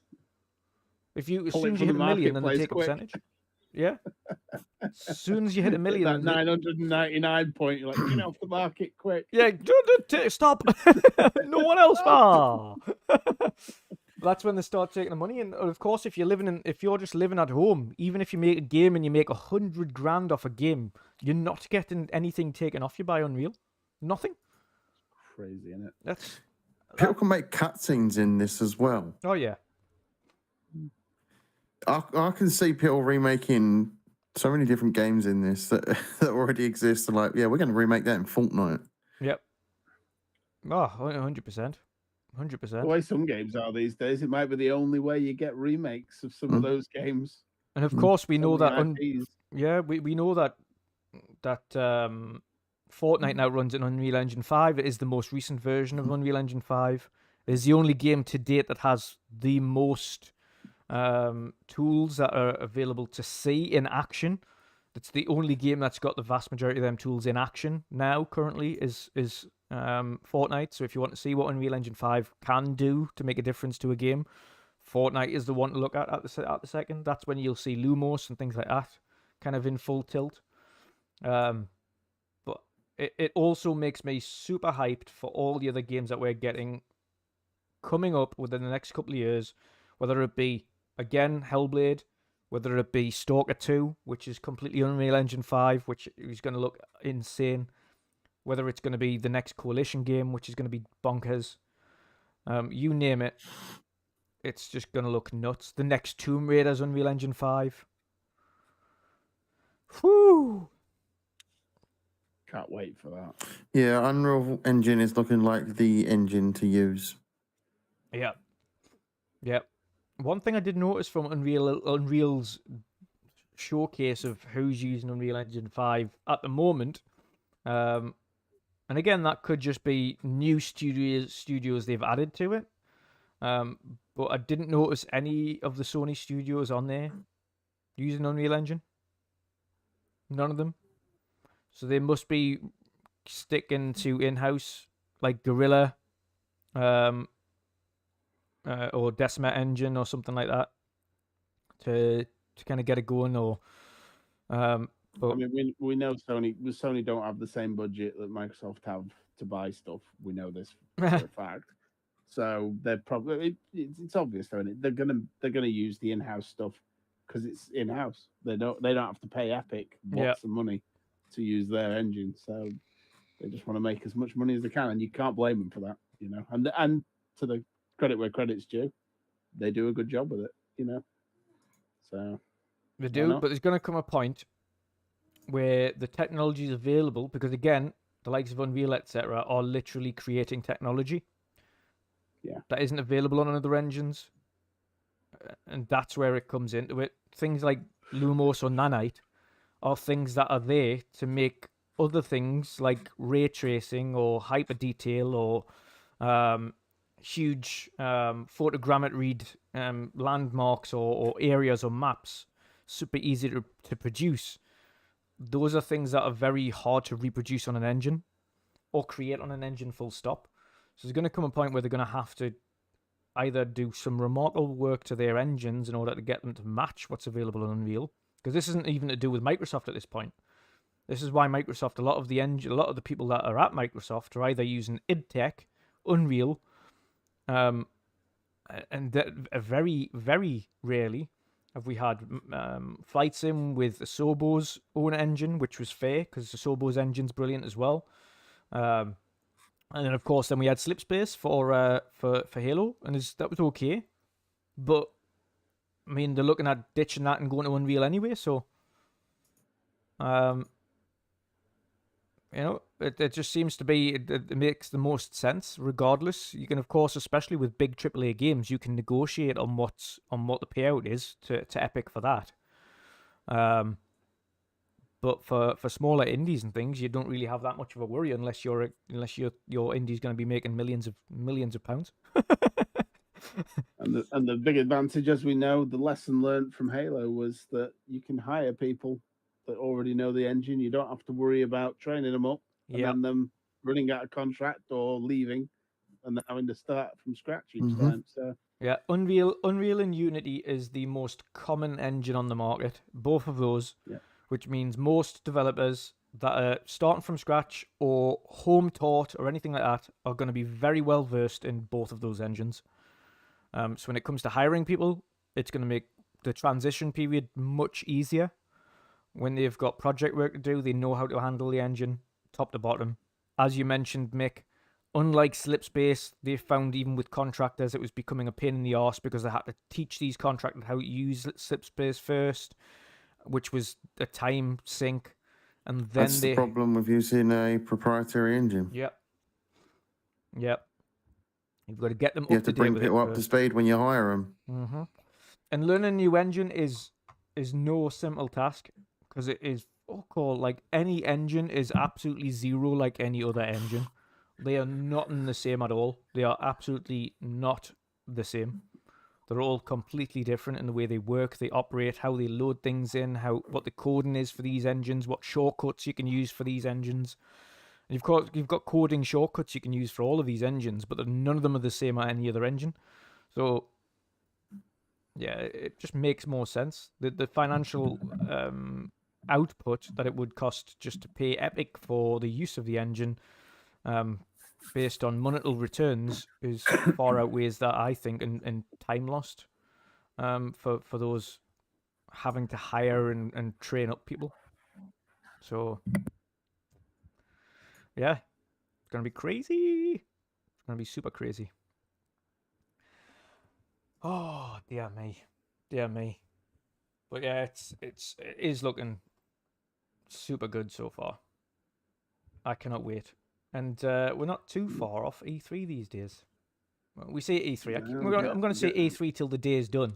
We're not too far off that period. Even though it's not E3 anymore, we've got an awesome... Yep, it's right around the corner. It is right around the corner. It's what would be E3. Yeah.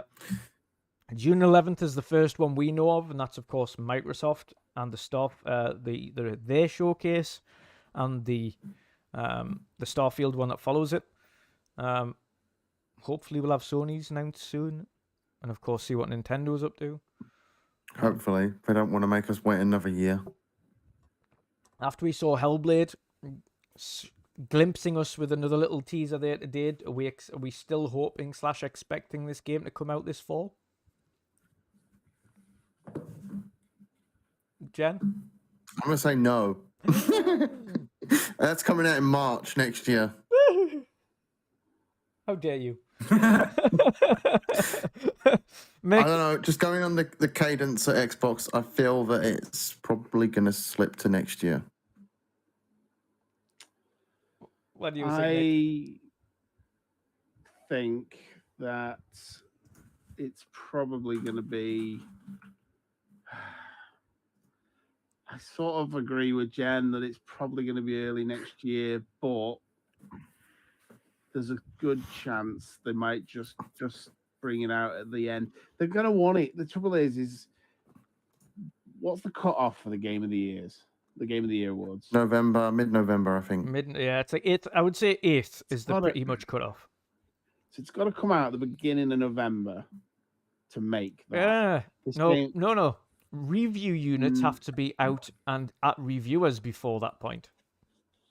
It doesn't have to be out.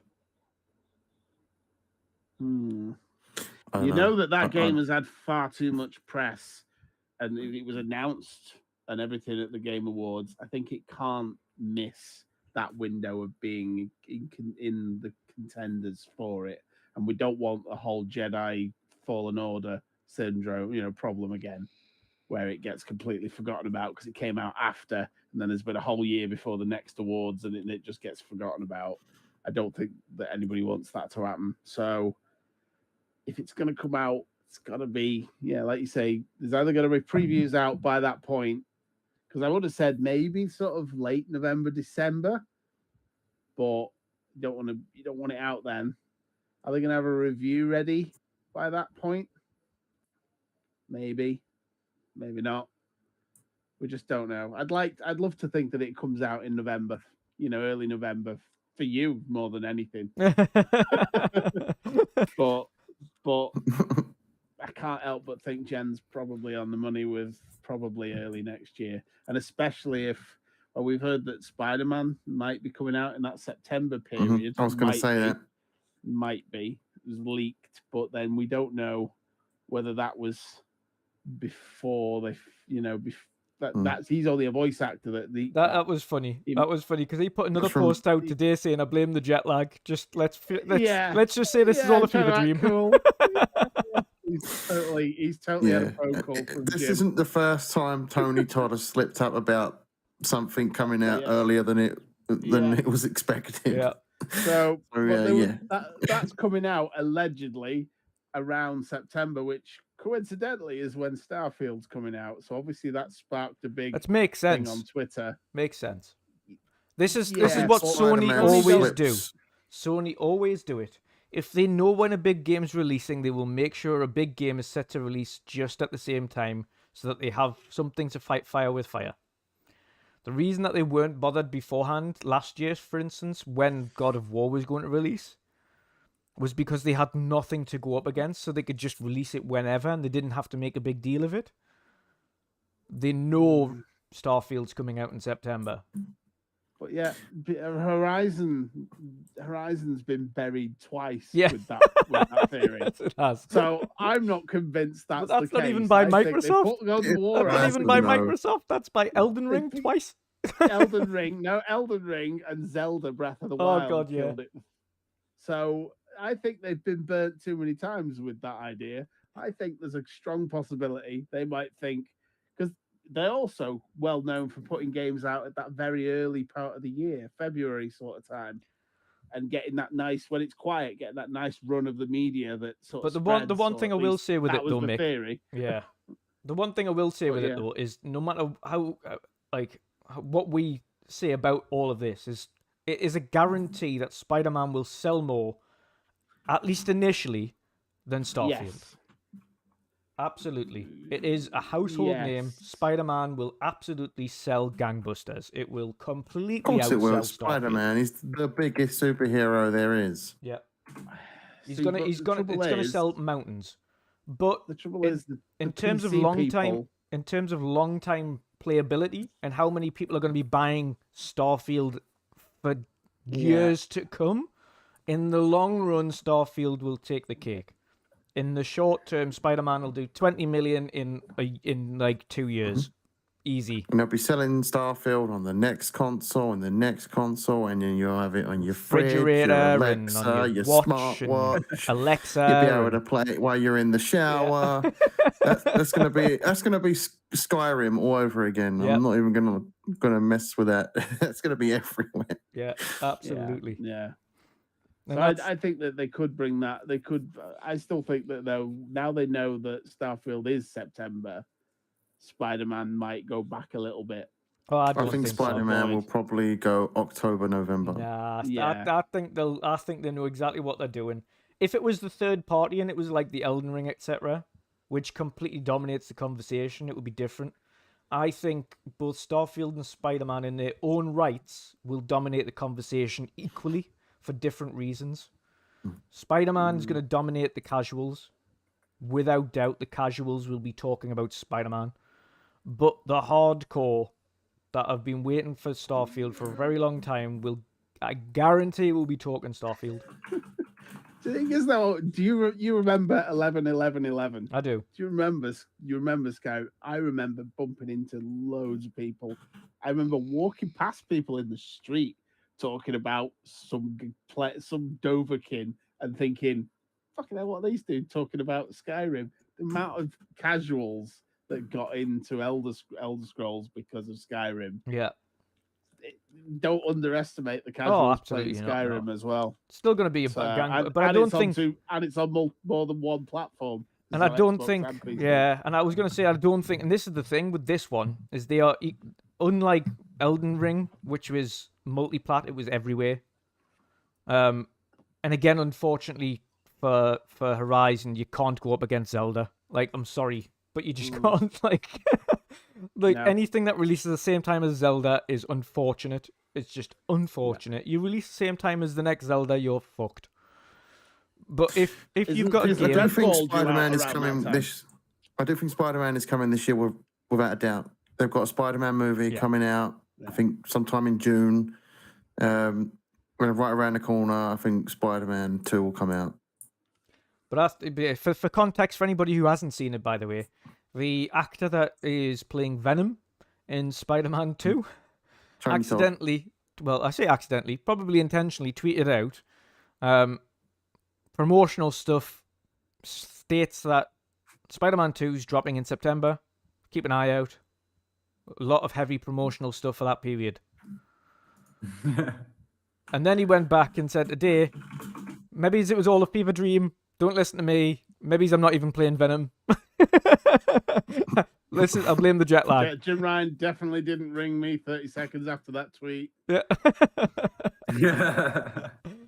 So yeah, it was the Venom actor that came out with that, and it is. But there's loads of them, and we've got to say it's funny because it's kind of in keeping with Spider-Man in general.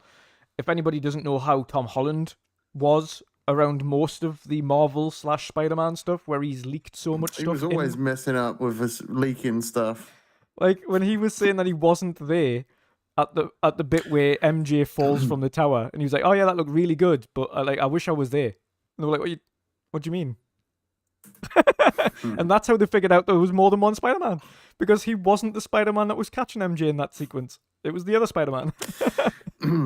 I think a lot of people figured out there was more than one Spider-Man because there was like I think it was either in like the Spanish version of the trailer, but there was an extra bit of scene, and it looked like the lizard character was getting kicked in the face Yeah. by a character that weren't even there.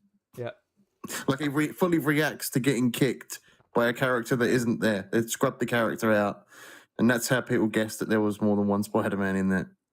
It was so funny, but he's done it on multiple occasions, so it's in keeping with the Spider-Man tradition to leak your shit before it happens. So, I'm pretty sure that Marvel and Sony have probably got a sniper scope on Tom Holland at all times, God, and he's yeah. just sitting there thinking, "I better not mess up."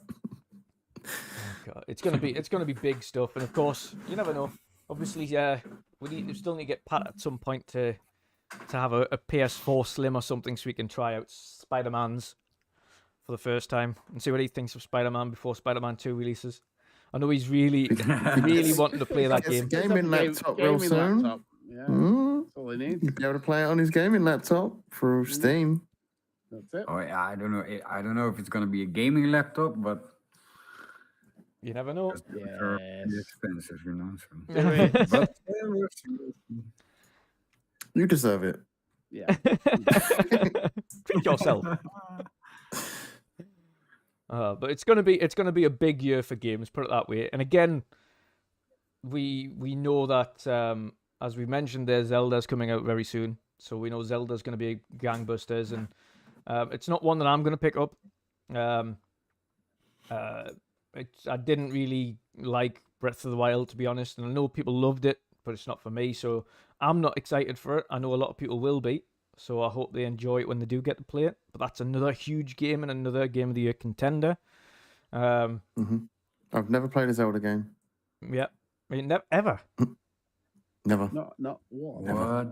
Never played a Zelda game. Bloody hell. I've heard people call it Breath of the Mild, though, and I find that pretty funny. Oh, there's nothing mild about that game, especially when you get to some of those final bosses, and you one of your 16,000 sticks you've got to carry because you keep running out of weapons keeps fucking breaking. Yeah. Yeah. It's like Oblivion style with your weapons, where you've got to keep fucking making sure they're not broken and repairing them. It's the only thing I don't like about that game. Yeah, that's why I went off it.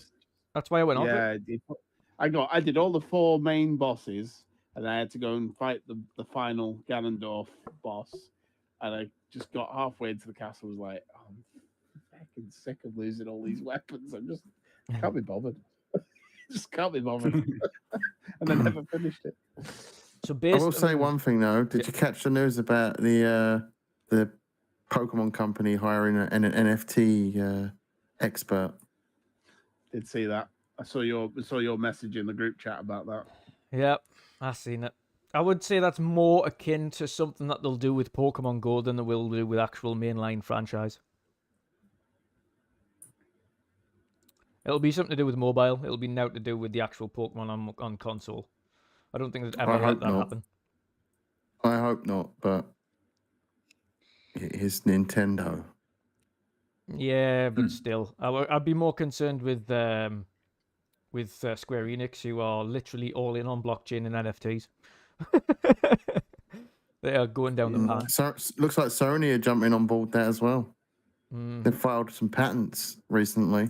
Looking forward to the damage control for that then. Yeah. Can't wait to buy an exclusive Spider-Man suit that nobody else is going to have in Spider-Man 2. It's going to be a bonkers year for gaming, I know that for sure. It's going to be bonkers. Spider-Man 2 could very well be up there with a shout for Game of the Year, but again, this is what I'm mentioning. Like, we've had some of the media saying if Redfall is as good as what the previews are, then that could be in with a shout of Game of the Year. If Starfield is as good as we hope, then that's as good as within a shout of Game of the Year. Diablo's in with a shout. We've already seen, like I say, Dead Space at the beginning of the year there. You never know from the early previews that I've seen of gameplay footage and things from Dead Island. Who's to know that Dead Island isn't going to be up there with a shout of Game of the Year in some capacity? Because that is so much better than I was expecting. Yeah. See, personally, I don't see Spider-Man winning a Game of the Year award. Oh, never. I've seen a few people say about Spider-Man though, saying I'm looking forward to it, but I'm a little bit worried that I'm just going to be swinging around New York again. I can't wait to swing around New York for the 1000th time in a Spider-Man game. Yeah, it's more than that in total, but They need to take Spider-Man a little bit beyond New York, in my opinion, for it to be standing a chance of winning a Game of the Year award. It needs to innovate a bit more than just swinging around a city. Yeah, fighting a different enemy. As much as I love those games, I don't ever see Spider-Man 2 winning a Game of the Year award. If it's not going to go further than New York City, I'm going to feel like I've played this time and time again, which I have. Every single Spider-Man game's been set in New York. It's a very good point. It's a very good point. Yeah. I don't. It is going to get, for those who have played Spidey 1 or Miles Morales, which is set in New York. Playing Spidey 2, set in New York again. It could very much feel like same. And that's I a think worry. it'll win some awards, be. possibly Oh, for yeah. storytelling and such, but not a game of the year. Yep. A game of the year should be something that innovates and elevates the industry, not something that just is story orientated. Because that could be any game, like a God of War can win that just for story. It needs a little bit more than just story. Yeah. Be a bit like if It's a game after all. Assassin's Creed Black Flag was the next one after that was another Black Flag, and then the one after that was another Black Flag, and then another one after that was another. It'd just be like you wouldn't. You've only got 2 after that, and you'd be like, done, not interested now. So yeah. Positive news is, though, chaps, is that there is going to be a hell of a lot of things to be playing over the next couple of weeks and months. A lot of big games, of course. Pat, we've also got the expansion for Forza Horizon coming up next week. Was it the week after? Yes. Is it next? No, it is next week. Next Friday, I think. No, it's next week, Wednesday. Wednesday, yes. Oof. Yeah, 29th. Oof. The Rally Adventure Yes. expansion. Let's go. You looking forward to it? And I hope, yeah, definitely. I'm gonna do I'm gonna do a giveaway during the live stream. So yeah, I'm definitely looking forward to it, and I hope that they have some achievements, of course. But the most of it, I'm looking forward to play with the guys that we do also Forza Fridays with. And I'm curious about the tracks that they made, how it looks, that kind of stuff. So yeah. Nice. Yeah. Sorry, I just saw the Shredder skin again and it made me feel sick. Oh my god. Yeah, it's a really But yeah, exciting. Go on. Yeah, like I said, I'm gonna do a giveaway during my live stream on Twitch. I might be able to actually do a couple of giveaways during that stream, and it will be the Oreo Pagani Zonda skin. So it's yeah, I'm gonna see. I have one code now here, and then probably I'm gonna get a few more. So yeah, if you join the stream, you can win one of those skins, man. Awesome stuff. And evening, Jade joins us here after celebrating Shout the out to Gears Judgment's Gears of number War one fan. Judgment anniversary the other day. Obviously in his element, so we have to celebrate with him. I'm glad you enjoyed that day. It's your day, Jaden.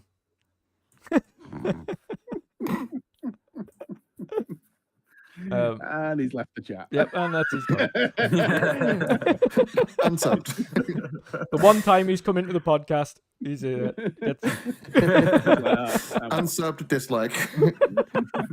the one dislike we get on this show. It's Jaden. Never mind. It was worth it. Oh.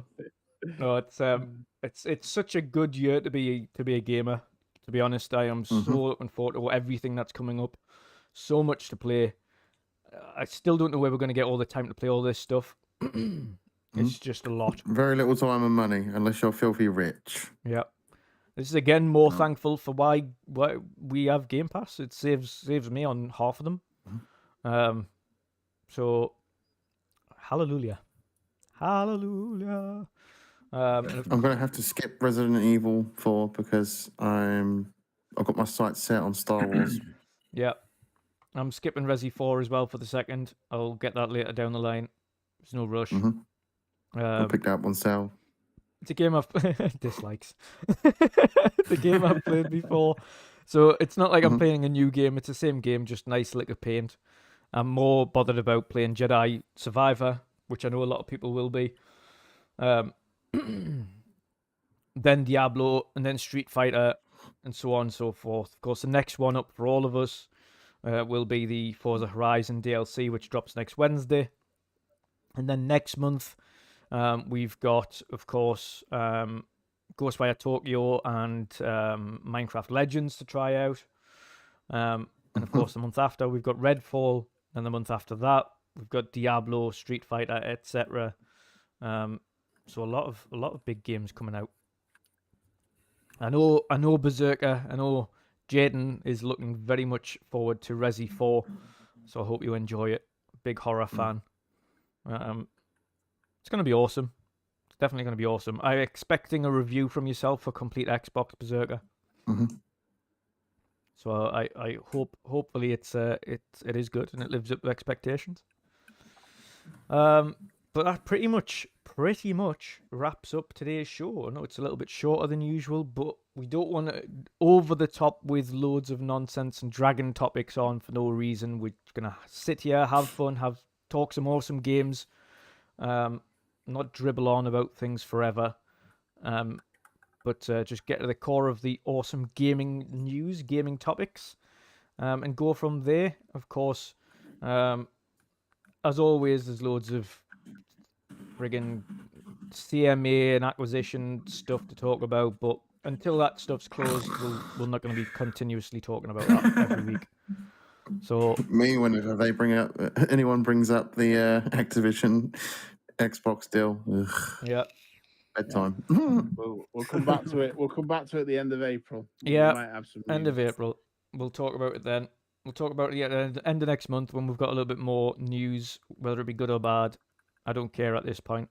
If it's still not gone through, we'll ignore it. Yeah. But saying that, I hope everybody enjoyed the show, including Jaden, regardless of being the biggest Gears Judgment fan on the planet. I hope you enjoyed the show as well, Jade. If you did, please make sure you, of course, like, share, and subscribe. But let's get to the outros. First and foremost, the awesome Pat. Let people know where they can find you, brother, and what you've got coming up. You guys can find me, of course, on Twitter, Petru070 as well. I actually did it's not a giveaway. I gave something to a buddy of mine. Recently, I received some controller stands, and one of these guys, he really liked it, so I sent him one. And it feels really good to actually do something for, someone that really likes it. So, big shout out to him. And what do I have coming up? Of course, I'm going to do some Call of Duty streams. I'm going to stream this weekend Diablo. Looking forward to that as well. And of course, not to forget, next week we're going to have the rally expansion on Forza Horizon 5. So Yeah. really looking forward to that. Ready to slay them. Ready to get those achievements. If they add this, Oh, because they it's- will. You know they will. Of course they will. We're gonna see. Yeah, definitely they will. So that's that's basically it. I'm gonna jump on some different games, playing some Formula One, of course. Yeah. I'm gonna do a co-op career with UK Desirous. Nice. So looking forward to it, man. Awesome And stuff. might be able to jump in some games with you guys. So Nice. Of course, we'll Who knows? definitely all jump on to Diablo this weekend and play some co-op on that. That's going to be awesome. yeah, awesome. Definitely have some Yeah. fun with that. Now, I think the servers will be a lot better this weekend. Yes, they had some issues the first weekend, but they rolled out a patch relatively quickly on the first day. I would probably say, Pat, avoid Friday if they do go launched on Friday and just play Forza. Okay. If they do need server patches, they'll apply them on Friday, kind of evening-ish, Saturday morning. So when you play on Saturday, Sunday, it'll be perfect. It'll be fine. Okay. The Saturday, Sunday, when I started on Friday, it was like, I think it was like maybe 15 minute wait to get into a game. And on Saturday, it was less than a minute. And then Sunday, it was like 0. It was just click. Yep, you're in a game. See ya. Okay. Yeah, I had that problem when I turned it on the first time. Yeah. It was like 120 in the queue, and I'm like, nah, I'm good. Yeah. 120 minutes. Yeah. No, 120th in the queue. I don't, but I don't know what the time was, but I've stayed on it for about 5 minutes, and it went down like 2 people. I'm like, nah. I'll leave Okay. it. Yeah. So But Friday that will was the be. that was the first night. But Yeah. then when I played it with Sightless, on the Saturday night, Yeah. Sunday night, it was just instant. So they did say that they were fixing that. So yeah, and they did. So Yeah. So like, I noticed Saturday, Sunday was fine. You could get in within a minute. Yeah. But Friday was slow, and it had a few dropout issues and things. So I would say to anybody who's wanting to play it, maybe try and break it on Friday, so at least they can get the patch rolled out, and then come back on Saturday and play it properly. But yeah, we'll Okay, all good jump to in. know. We'll all jump in and play some co-op on that, definitely. And anybody else who wants to play co-op as well on Diablo across the weekend, if you say is online, then yeah, drop us a request. Add us on. You'll have to add me on Battle.net. Battle.net. Yeah.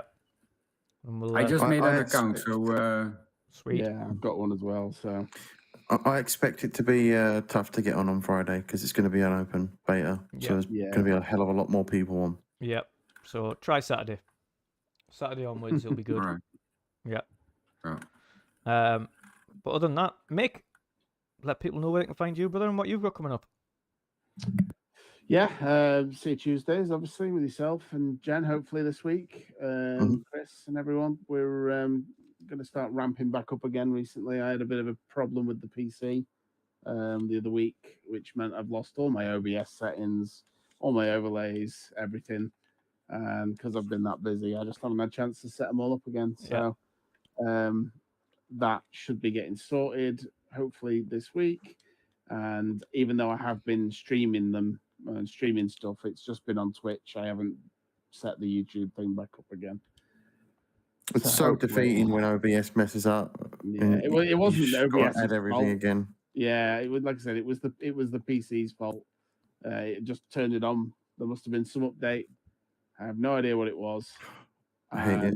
It just was grinding like everything was just, even the mouse, moving the mouse across the screen was just like that, moving across the screen. I'm like, what is going on? I tried everything, all the soft resets options to just sort of maybe roll it back. Still doing it. In the end, I just lost my patience and went, right, flatten it, start again. And that fixed it, but meant I lost a lot of stuff. So. Yeah. And I've probably still got it. I just can't find it. It's on the cloud somewhere probably, and I just don't know where it is. So. I've sent the link in the private chat anyway to the new it. overlay. So yes, nice one. Thank you for that. So, but yeah, other than that, Sightless Combat, streaming with him on Sundays at the moment. And that's about it. And yourself here. So that's it. Awesome stuff. Awesome stuff. Jen, let people know where they can find you, brother, and what you've got coming up. You can find me pretty much everywhere. My name, the General C, it's just below my name here. Bloody hell, I can't even find out where it is. There it is. Losing my mind. Right, yeah. Yeah, right there. Under that, the @ there. That's me everywhere, and I will be back to streaming tomorrow. Actually, Boom. I just got to fix something that's gone wrong with my stream deck, which I'll do in the morning, and I'll be live at some point tomorrow. If not, definitely the evening. And yeah, I'm looking forward to getting back. It's been a couple of weeks. But I'll be playing Hunt Showdown, as you would expect from me. Nice. Awesome stuff. And of course, you can find all of the links to these chaps in the description below. And of course, go and subscribe, follow them wherever they are. Play games with them, whatever. They're obviously available to do whatever you want. So definitely follow these chaps. And of course, you can find me everywhere at WandrinDutch as usual, here every Wednesday and every second Sunday for the midweek mix-up or the weekend edition. We're going to have a weekend edition again this Sunday, and then it won't be for another 2 weeks following that. We're just going to get back in the swing of things. It's usually every fortnight, but we haven't had one for that long. We're going to have 2 back-to-back and then go back to the fortnightly cycle. Every Tuesday for the Sea of Tuesdays playcast with, of course, our host Mick and the rest of the gang. And then, of course, you can find me on other shows, such as Primetime Gaming, which is after this show this evening. So in a couple of hours' time, of course, because Daylight Savings Time is applied even in the US. So it'll be 11 p.m. in the UK that Primetime is on this evening. So in 2 hours. And then, of course, you can find me tomorrow in the world of gaming with Boxenberger. But until next week, chaps, I hope you have an awesome evening. Enjoy the rest of your time and enjoy gaming, of course. No matter what gaming platform you're on, enjoy it, have fun, and we'll see you all again next time. Goodbye. See you guys later, man. See ya. Cheers. Ice and flames call my name. I freeze, I burn, I blame. I love, I hate the same.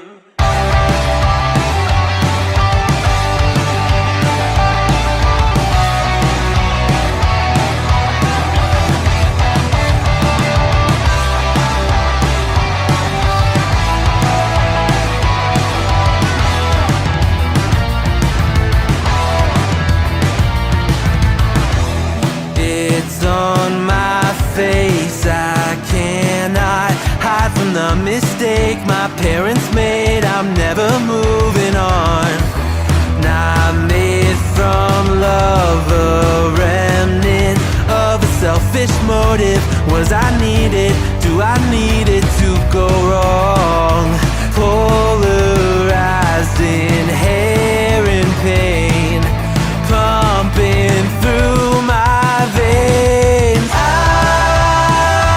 and flames call my name. I freeze, I burn, I blame.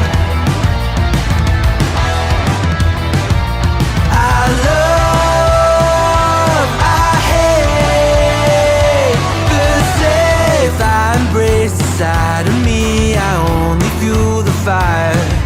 But is it wrong for me to fight against the balance of my power? History in halves, one brain. I will break the chain. Oh no, tokori wa yobu. Moeru rame koru to boku no ai to kirai ni iru. Oh no, tokori wa yobu. Moeru rame koru to boku no ai to kirai ni iru.